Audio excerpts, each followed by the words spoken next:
Салом. Имрӯз чоршанбе 7 апрели соли 2021 аст ва ман бо шумо Неъмат Салимзода. Барои имрӯз ҳаво дар шаҳри Бохтар бебориш аст ва рӯзона то 23 дараҷа, шабона то 10 дараҷа гарм мешавад. Дар шаҳри Хорух ҳаво тағйирёбанда буда рӯзона то 9 дараҷа ва шабона то 1 дараҷа гарм мешавад. ҳаво дар шаҳри Хуҷанд рӯзона то 21 дараҷа ва шабона то 8 дараҷа гарм пешгӯӣ мешавад. 7 апрел ҳаво дар шаҳри Душанбе рӯзона бебориш буда то 21 дараҷа гармӣ ва шабона борони сус борида то 6 дараҷа гарм мешавад.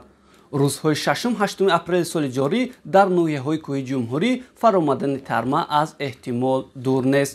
барои имрӯз Бонки Миллии Тоҷикистон $1 ба 11 сомони 32 дирам, 1 евро ба 13 сомони 37 дирам ва 10 рубли русиро ба 1 сомони 46 дирам баробар кардааст. дар таърихи 7 апрели соли 1948 оинномаи Ташкилоти умумии ҷаҳонии тандурустӣ ба ҳукми иҷро даромад. 7 апрели соли 1978 ноҳияи Қабодиён, ҳозира Қубодиён таъсис ёфт. дар ин рӯзи соли 2008 дар назди бинои Донишкадаи давлатии санъати Тоҷикистон нимпайкараи шоири халқии Тоҷикистон Мирзо Турсунзода гузошта шуд. соли 1989 духтарчаи литвагӣ Кристина яке аз ҷавонтарин нафаре гашт, ки дар 4-солагӣ дар натиҷаи сӯхтор ҷони 2 нафар хоҳар ва бародарашро наҷот дод. имрӯз рӯзи умумии ҷаҳонии тандурустӣ ва ҷашни модар ва зебоӣ дар Арманистон аст. тамошобинони азиз, тавре медонем то фардо ҳайати меҳмонон аз ҷумҳурии Беларусия дар Тоҷикистон боқӣ мемонанд ва ҳамкорони мо нест ба ин муносибат дар барномаи иқтисод ва молия, ки соати 10:40 дар мавҷи 104.7 FM пахш мешавад, ҳамкориҳои дуҷониба бо ин кишварро баррасӣ мекунанд.